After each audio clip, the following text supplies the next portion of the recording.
नमस्कार दोस्तों, आज चुरवा हनुमान जी ने कह दिया कि अब तो नरेंद्र मोदी से कुर्सी उसने चोरी कर ली है। अब वो प्रधानमंत्री की कुर्सी चोरी करके उसने राहुल गांधी को सौंपने का फैसला किया है।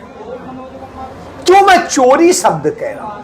हनुमान जी तो चोरी नहीं करते हैं, लेकिन चुरवा हनुमान जी की जो कहानी है वो चोरों को सपोर्ट करती है। ये चोर वो नहीं होते हैं जो किसी का नुकसान करते हैं, ये वो चोर होते हैं जो छुपकर वोट देते हैं, छुपकर किसी को फायदा कराते हैं। यानी जो बेचारे किसी डर के कारण यह नहीं बता पाते कि हम किसको वोट दे रहे हैं, क्यों दे रहे हैं, जिसे आजकल अंग्रेजी में अंडर करेंट कहते हैं, वो अंडर करेंट आज देखने को मिला रायबरेली में। रायबरेली में एक चुरवा हनुमान जी, जैसे ही आप प्रदेश की यूपी की राजधानी लखनऊ से रायबरेली की सीमा में प्रवेश करेंगे और जैसे ही प्रवेश करके आगे चलेंगे चुरवा हनुमान जी आपको मिलेंगे। और वही चुरवा हनुमान जी आशीर्वाद देते हैं, जिसको आशीर्वाद दे देते हैं वो प्रधानमंत्री तक बन जाता है। यह इतिहास है उनका। तो आज मतदान के दिन चुरवा हनुमान जी ने आशीर्वाद दे दिया राहुल गांधी को।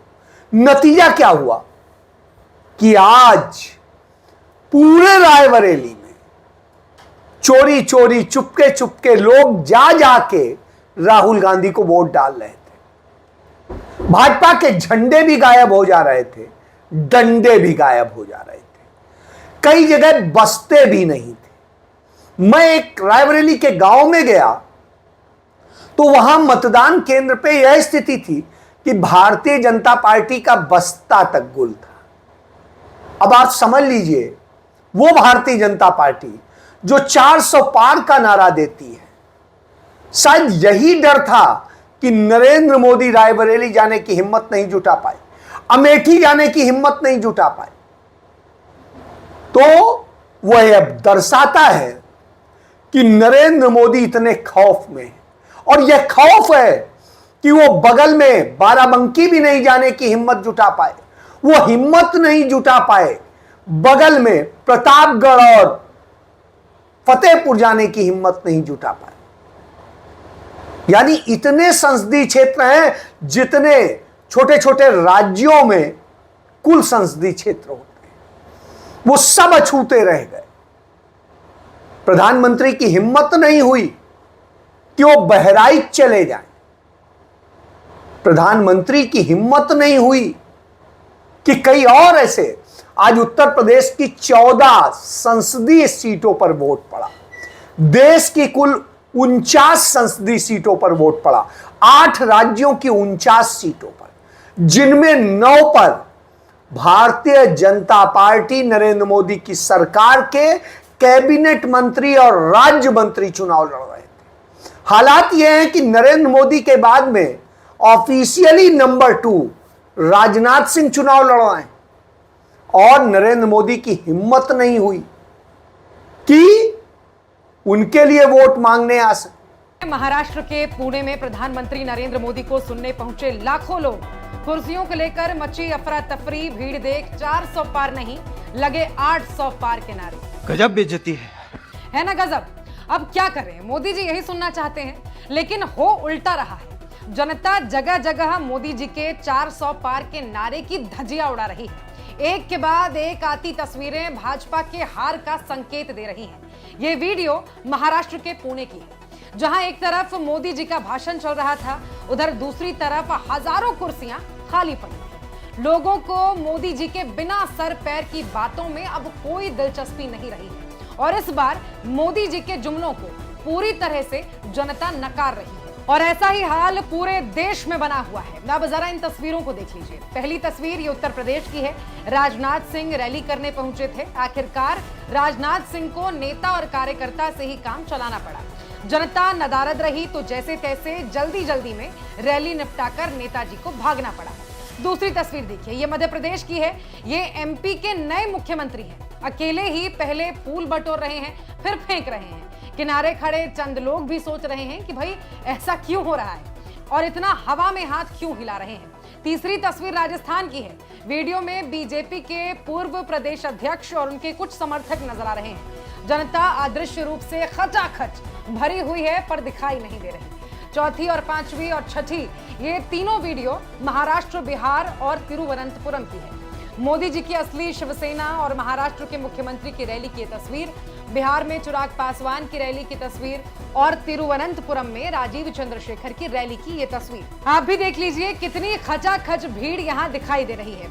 कुल मिलाकर ये जाहिर है कि मोदी जी के बड़े बड़े दावों की हवा निकल चुकी है। अब कोई उनकी नफरती और झूठी बातों को सुनना नहीं चाहता है। जनता नौकरी, महंगाई और कमाई पर बात करना चाहती है और इसीलिए इस बार समस्या नहीं समाधान को चुनने जा रही है। नरेंद्र मोदी की हिम्मत नहीं हुई कि अपनी मंत्री स्मृति ईरानी के लिए वोट मांग ले। उनकी हिम्मत नहीं हुई कि वो साध्वी निरंजन के लिए वोट मांग ले। उनकी हिम्मत नहीं हुई कि वो ब्रजभूषण शरण सिंह जो उनके इतने चहेते हैं उनके बेटे के लिए वोट मांग ले। तो आप समझ सकते हैं कि उनकी हिम्मत गुल है। वो बाराबंकी भी नहीं जा सके जहां का उनका सांसद सीडी केस में गायब हो गया, टिकट छोड़ के भाग गया, वहां भी नहीं जा सके। यानी अवध में गायब दिखाई देते हैं। जब वो गायब दिखाई देते हैं तो आप समझ लीजिए क्या स्थिति है। और अवध के बाद में नंबर आता है सीधे पूर्वांचल का, जहां से नरेंद्र मोदी भी प्रत्याशी हैं। चलिए, तो 5 चरणों का चुनाव हो चुका है। 5 चरणों के चुनाव में अब लोग यही कहते हैं, यह चुनाव इसलिए नहीं हो रहा है कि हमें क्या लेना है या क्या देना है। आज का चुनाव लोकतंत्र का चुनाव है। आज का चुनाव सरकारी सभी इंस्टीट्यूशंस यानी संस्थाओं और जितने संवैधानिक संस्थाएं हैं उन सब पर जिस तरीके से आरएसएस बीजेपी ने कब्जा किया है उनको बचाने का चुनाव है। चुनाव है यह नफरत को हटाने का। चुनाव है ये आदमी की कीमत समझने का।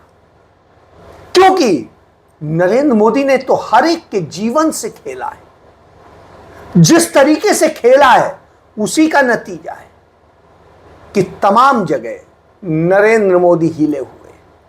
और जब वो हिले हुए थे उस वक्त राहुल गांधी रायबरेली के, जहां से वो चुनाव लड़ रहे हैं, अपने संसदीय क्षेत्र में तमाम मतदान केंद्रों पर तमाम जगह मस्ती से घूमते हुए जा रहे थे, देख रहे थे माहौल क्या है। नमस्कार दोस्तों, इस समय हम रायबरेली में हैं। रायबरेली के उबरनी ग्राम सभा क्षेत्र में हैं। यहां पर वोट पड़ रहे हैं देश का भविष्य तय करने के लिए। लोकसभा चुनाव 2024 के लिए यह मतदान इतना महत्वपूर्ण है। यहाँ पर जिस तरीके से कांग्रेस पार्टी के सर्वे सर्वा जन नेता के तौर पे पहचान रखने वाले राहुल गांधी यहाँ से लोकसभा प्रत्याशी हैं, वहीं भारतीय जनता पार्टी ने यहाँ से कांग्रेस पार्टी से ही गए दिनेश सिंह को उतारा है, जो कांग्रेस पार्टी में एमएलसी हुआ करते थे। बावजूद इसके जो हवा दिख रही है वो कहीं ना कहीं राहुल गांधी के लिए दिख रही है। तो जब मतदान हो रहा है ऐसे वक्त में क्या स्थिति है, इसी को लेकर यहाँ मौजूद तमाम सारे लोगों से बात करते हैं और आपकी बात कराते हैं। हमारे साथ में जी, आपका क्या नाम है? रविंद्रनाथ शुक्ला, न्याय पंचायत अध्यक्ष कटघर। तो क्या लग रहा है शुक्ला जी, कैसे? अरे अब ये रायबरेली धरती तो 100 सालों से कांग्रेस की देन है कि ये रायबरेली की पहचान है, जो कि रायबरेली की धरती यहाँ से प्रधानमंत्री को ही हमेशा भेजती रही है। इसी से जानी जाती है। और इसके बाद आज फिर वो हमें अवसर मिला है कि जो हमारे आदरणीय माननीय राहुल जी हैं और उनको जो है कांग्रेस पार्टी ने जिले से फिर जो है चुनाव लड़ने के लिए भेजा है, और जो पूरे देश का प्रतिनिधित्व करेंगे, और ये धरती प्रधानमंत्री देती है, सांसद मात्र नहीं। जी, आप लोग क्या सोचते हैं? हम तो बस यही सोचते हैं कि हमारे राहुल गांधी जी यहाँ से जीते। टीका लगाए हैं, राम मंदिर बनवाया है। नहीं, वो तो हम बालाजी दर्शन करने गए थे सुबह पूजा होती है। अच्छा अच्छा। हाँ, तो मतलब पूजा करने वाले भी दे रहे हैं हमें वो। बिल्कुल दे रहे हैं। तो आपका शुभ नाम? अनिल कुमार। अनिल जी। जी, लक्की। तो लक्की साहब, आप क्या लक्की साबित होंगे? जी बिल्कुल साबित होंगे। अच्छा अच्छा। राहुल गांधी को वोट दे रहे हैं, कांग्रेस को वोट दे रहे हैं। जी। प्रधानमंत्री हमारा नया बनेगा राहुल गांधी जी। जी अमित कुमार जी, यहाँ से कांग्रेस जाएगी। कांग्रेस ही जाएगी। सब लोग पट्टा कांग्रेस का ही पहने हैं। हाँ, शशांक शुक्ला मेरा नाम। अच्छा शुक्ला जी, तो आप किसको वोट दिए हैं? राहुल गांधी को। पहला वोट है आपका? जी। जी, आप? हाँ, हमने भी राहुल गांधी। क्या नाम है? अर्चना मिश्रा। अच्छा अच्छा। राघवेंद्र मिश्रा हूँ और राहुल जी का ही पूरा सपोर्ट है और लगभग ये सीट पक्की है जी प्रधानमंत्री के लिए। मतलब इतने लोग हैं, इतने वोटर्स हैं और सारे वोटर जो हैं कांग्रेस पार्टी को वोट दे रहे हैं, तो ऐसी स्थिति जो लोग दावा कर रहे हैं कांग्रेस के लोग कि राहुल गांधी 5 लाख से अधिक मतों से जीतेंगे, निश्चित रूप से जिनके लिए ऐसी टीम होगी तो बड़ी जीत हो सकती है।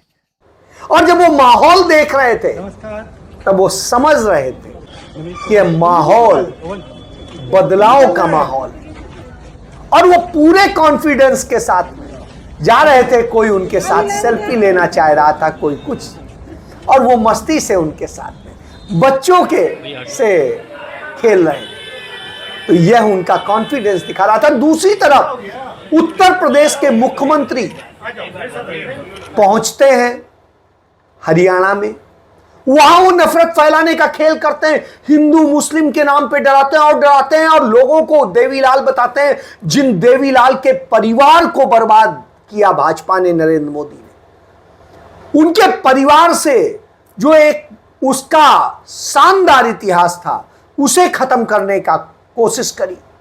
परिवार के टुकड़े टुकड़े करा दिए, भाई भाई से लड़ा दिया, भतीजों से लड़ा दिया।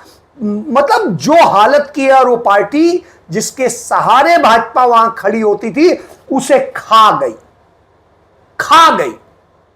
यानी जैसे अमर बेल होती है, जिस पेड़ पर चढ़ती है उसी पेड़ को खा जाती है, वैसे ही खा गई।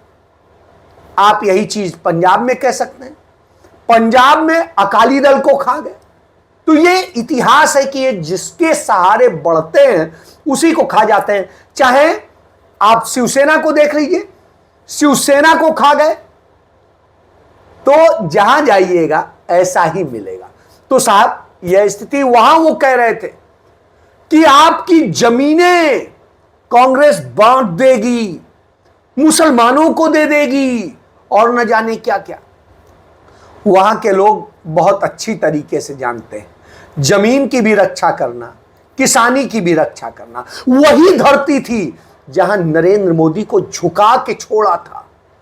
3 काले कानून जो थे उनको वापस लेने के लिए मजबूर किया था। वो हरियाणा की ही धरती थी जहां बैठे थे किसान। 700 किसानों ने शहादत दी, लेकिन डरे नहीं। कीड़े बिछाई गई, सब कुछ किया गया, डरे नहीं। तो वहां क्या समझाएंगे? तब दूसरी साजिश रची जाती है। वो साजिश अमित शाह की आप जानते हैं।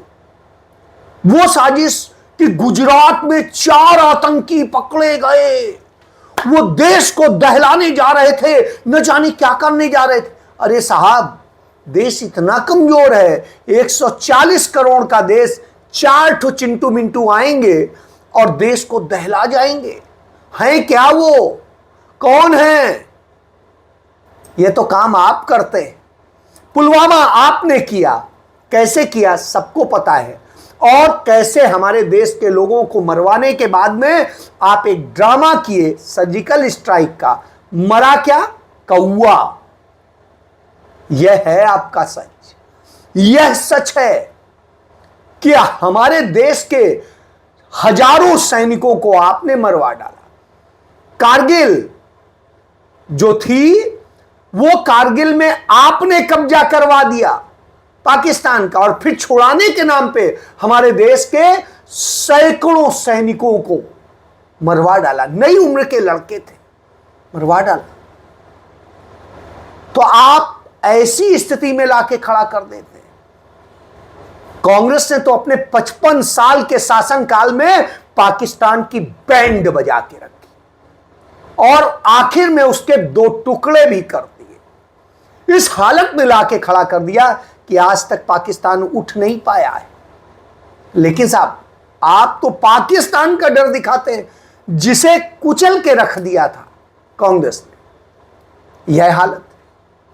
फिर आपकी स्थिति देखिए कि नरेंद्र मोदी की बौखलाहट तो लगातार दिखाई दे रही, नैरेटिव सारे फेल हो गए हैं और हालत यह है कि अब बुरिया बिस्तर बांधने का वक्त आ गया है और 15 दिन बाद नरेंद्र मोदी का की बत्ती गुल होने वाली है और बुरिया बिस्तर बांधिए।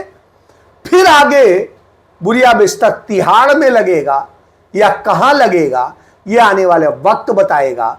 लेकिन इतना जरूर है, सबक पक्का मिलेगा और उस सबक की तैयारी पूरी हो चुकी है। और यह तैयारी किसी और ने नहीं की है, यह तैयारी आपके लिए जनता ने कर दी है। तो 5 चरणों के चुनाव से यह साफ हो गया है कि दक्षिण में तो आपको जगह नहीं मिली। क्यों? दक्षिण में नफरत को जगह नहीं है, वहां पर हिंदू मुस्लिम नहीं होता है, इसलिए वहां आपको जगह नहीं मिलती। जहां कीचड़ होता है वहीं कमल खिलता है। तो यहां आपने कीचड़ इतना किया कि कमल खिल गया, लेकिन अब आधा कमल मुरझा गया है। तो आप इससे समझिए आपका कमल फिनिश है और दक्षिण ने आपको पूरी तरह कीचड़ साफ कर दिया है। झाड़ू आपकी सफाई करने में लगी, इसलिए झाड़ू से भी आपको नफरत।